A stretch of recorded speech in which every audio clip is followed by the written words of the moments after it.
Hello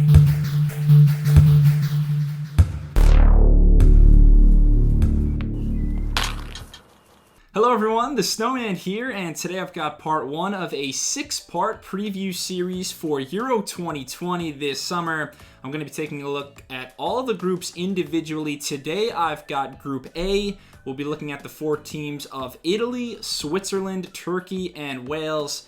Take a look at how their qualifying campaigns went, coaches, star players, and my expectations for these 4 teams in Group A heading into Euro 2020. We begin with the team that I am repping right now, Italy, and the Italians were one of just 2 teams in all of European qualifying to have a perfect 10-0 record. The only other nation with a 100% qualifying record was Belgium. So 37 goals scored, only 4 goals conceded. Very impressive by Italy. Their leading scorer, Andrea Bellotti, the Torino man, 5 goals. It was a pretty soft group, admittedly. No other major tournament mainstay besides Italy, but nonetheless, they handled their business. A complete 180, compared to how they failed to qualify for the World Cup in 2018 in Russia. So they'll be very happy. They're unbeaten in their last 14 matches in all competitions. They've got a couple of tough friendlies in March, England and Germany. That'll help sharpen their tools as well as the 1968 European champions look for European glory again this summer. As for their coach, Italy sticks to what it does best. They're coached by Roberto Mancini, the 55-year-old former forward.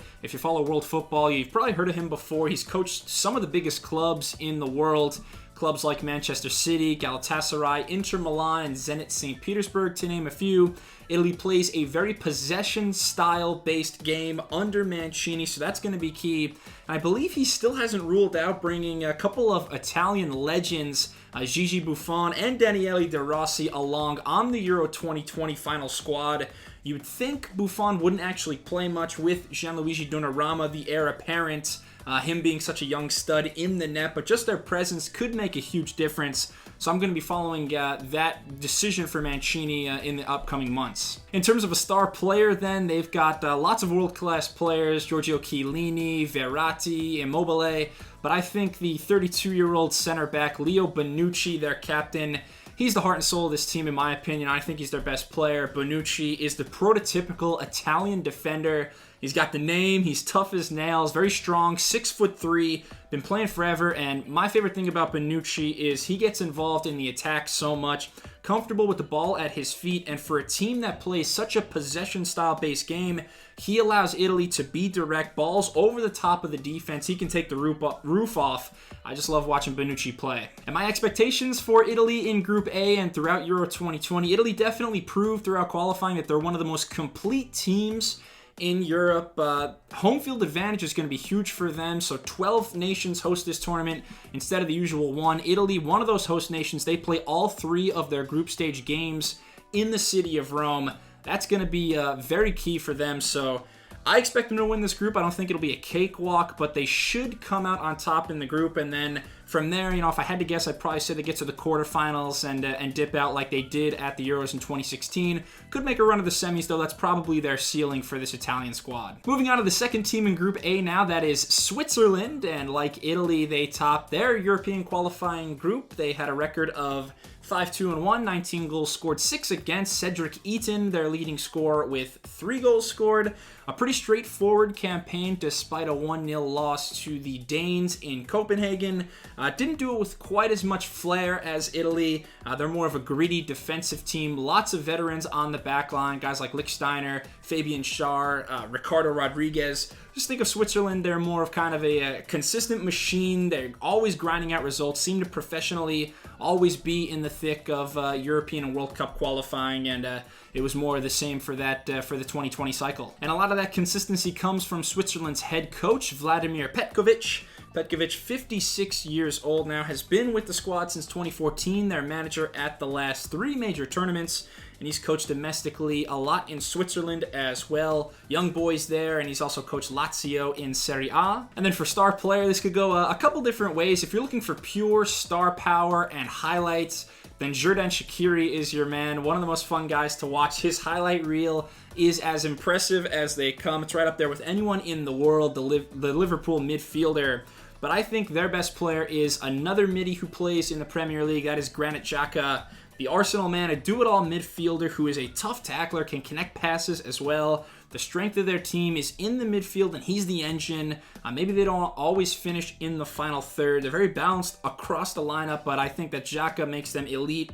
With Xhaka, they have a guy who has world-class vision in the middle to help them win games. And my expectations for Switzerland, fortunately and unfortunately for them, I see a lot of the same Swiss squad as the past 3 major tournaments when they've made it to the round of 16 all 3 times and then gotten knocked out in that first knockout stage game all 3 times. Most recently at the last Euro, they lost in penalties to Poland. That was a 5-4 defeat, lost in the round of 16 of the World Cup as well. So I think they're good enough to get out of the group again. Not enough talent, though, to really threaten the top dogs in Europe. I'd pencil them in for the round of 16 yet again. The third nation in this group is the Turkish. This will be their 5th European finals appearance in the last 7 editions, so very impressive for them. Turkey finished 2nd in their qualifying group behind the reigning world champions. France actually beat France, though, in one of those 2 games, so 7-2-1 overall record, 18 goals scored, just 3 goals given up. That was tied for the best defensive record in qualifying along with Belgium. So again, those only 3 goals conceded. They've been a regular at the Euros, like I said, but they failed to qualify for the last edition of the World Cup. And for me, they're kind of in that next group of exciting European teams that unfortunately they fall victim to the fact that there's only 13 or so UEFA qualifying spots for the World Cup, but we get to see them a lot at the Euros because more slots available. And that's why a lot of people, myself included, actually believe that the Euros are a better overall football product than the World Cup, because they may lack some of the diversity that the World Cup brings, but you don't have as many teams like in 2018. You don't have as many teams like Morocco, Iran, Tunisia, Saudi Arabia, Panama.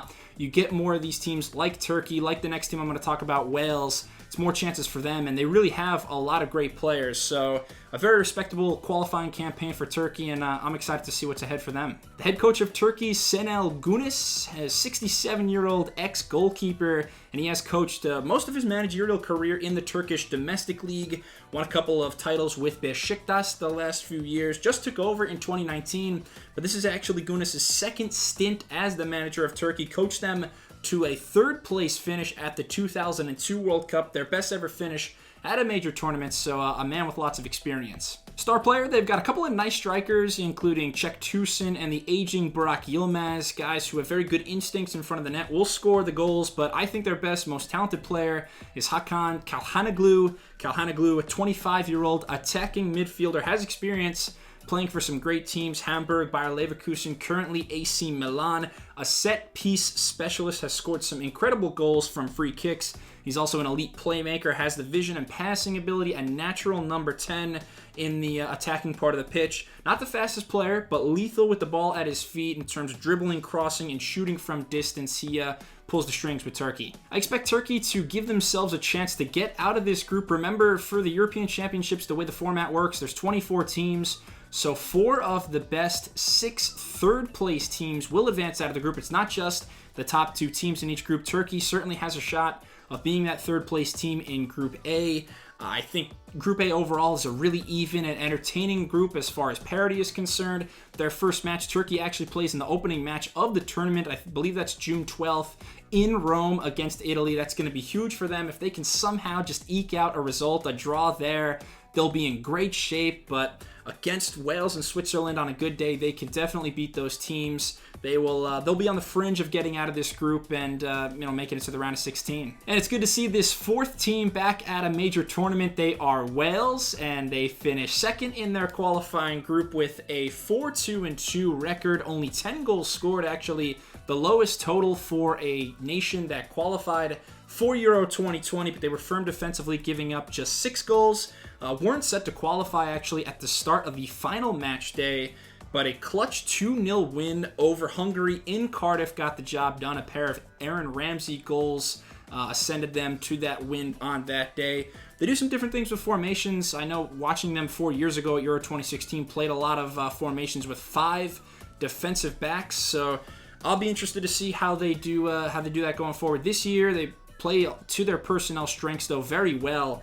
And friendlies in March will test Wales when they play against fellow Euro participant Austria. They also have a friendly coming up soon against the United States. One of the more famous coaches then at Euro 2020 will be the Welshman Ryan Giggs, who is just a legend, former midfielder from not too long ago. He spent 24 seasons at Manchester United, 13 Premier League titles in those 24 years, 2 Champions League crowns as well. Coached Manchester United briefly as the interim head coach in 2014, but he was hired by Wales in January of 2018. And again, I'm just really excited to see his influence on Wales, getting them to break out of their shell and play more attack-minded football. He just got football in his blood, so I think it's a very good pairing. And another man with the game in his blood, a man who's repeatedly put Wales on his back, that is Gareth Bale. Clearly the star of this team, and Bale, 30 years old now, a winger who's still in the prime of his career, despite some injuries and being in and out of the Real Madrid lineup the last few seasons. You know, this could be the last major tournament he plays in where he's at his peak powers, but Bale is as world-class as they get on the wing, one of the fastest players in the game. Used to be a wingback in his early days, but he's just too potent as a winger. You got to play him up the field. The physical gifts, though, the fitness, the pace, the strength, the stamina, agility, Bale's got it all. He can fly by defenders. He's got another gear that he can get to, and he's an excellent goal scorer as well. So Bale will be at the top of the list for opponents' scouting reports come summertime, and I just love watching Bale as well. So to be quite honest, I would not rule out any possibility in terms of results for Wales at Euro 2020. We all remember their Cinderella run at Euro 2016, making it to the semifinals before not being knocked out by the champs Ronaldo and Portugal. Having said that, I do think that Wales is the 4th best team on paper in Group A. I don't think they should be considered favorite for any of these group stage matches, but the star power with Bale, with Aaron Ramsey is there, so they can lift this team back to the knockout stage again. The margins between them and Switzerland and them and Turkey, I believe, are razor thin. So it'll be fantastic tension right to the last second of group stage play, and I think they could sneak in to the knockout stage, and from there, we know that anything goes. All right, so hopefully you learned something about these 4 teams in Group A. If you enjoyed this video, please subscribe to Snowman Sports Media. Give me a thumbs up. Be on the lookout for my other group previews as well for Euro 2020. It's not too far away now at this point, and I can't wait for the action to get started. So thanks a lot, and I'll be back soon. Cheers.